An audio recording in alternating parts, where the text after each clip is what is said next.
რეჟიმის წინააღმდეგ უწყვეტი სამოქალაქო პროტესტის 391 დღესაც დედაქალაქის მთავარ გამზირზე კვლავ არიან მოქალაქეების შეკრებილები, მიუხედავად რეპრესიული შემზღუდავი კანონებისა, მოქალაქეები ისევ გამოხატავენ საკუთარ პროტესტს. სამწუხაროდ, მთელი ამ უწყვეტი სამოქალაქო პროტესტის 391 დღესაც მთავარი მოთხოვნები ამ ადამიანების ისევ არის შეუსრულებელი, შესაბამისად რჩება ძალაში. ეს არის რეჟიმის მიერ უკანონო დატყვევებული მშვიდობიანი მოქალაქეების დემონსტრანტების დაუყოვნებლივ გათავისუფლება, ივანიშვილის მთავრობის დაუყოვნებლივ გადადგომა და მხოლოდ ამის შემდეგ უკვე ნეიტრალური საარჩევნო ადმინისტრაციით ახალი სამართლიანი გამჭვირვალე საპარლამენტო არჩევნები. სწორედ ეს არის აქ შეკრებილი ადამიანების მთავარი მოთხოვნა.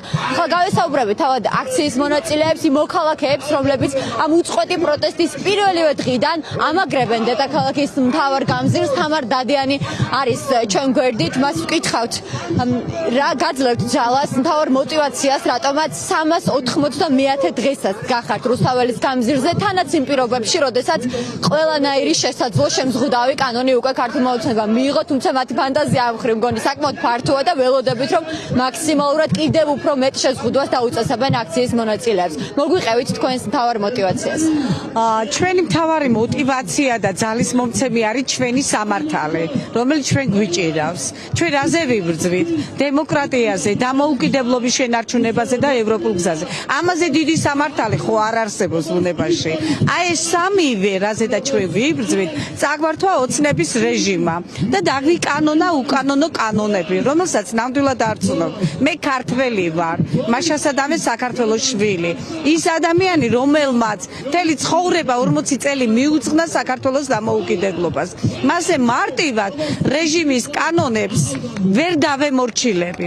მაგაზე უარესი კანონები არსებობდა, გაგვივლია ჩვენ და ხალხი სულ მუდმივად აქ ვიდექიდა. აი იმ საქართველოს, რომელიც ჩვენ მოვიპოვეთ, მათ არ დაუთმობ, დავიბრუნებ და მათაც მოუწევთ ჩვენს გვერდით სიარული და თავისუფლად ცხოვრება. ეს არის პოზიცია. კანონებით ვერ დაგვიმორჩილებენ. ეს კანონები მათ ეკუთვნით, ჩვენ არა. თავისუფალი მოქალაქეები ვართ საქართველოს შვილები. დიდი მადლობა. აქციის ერთ-ერთ მონაწილეს უსმენდით. საპროტესტო აქცია რუსთაველის გამზირზე კვლავ გრძელდება. სიტყვით გამოსვლები არის ამ წუთებში ევროკავშირის საქართველოს პირველი რესპუბლიკის დროშებით ტრადიციულად მოქალაქეები გამოსულები არიან ქუჩაში, გამოხატავენ საკუთარ პროტესტს იმ პირობებშიც კი, როდესაც მართლაც ქართული ოცნება პრაქტიკულად არ გავა ერთი კვირაც კი რომ მორიგ შემზღუდავ კანონს არ სთავაზობს საზოგადოებას.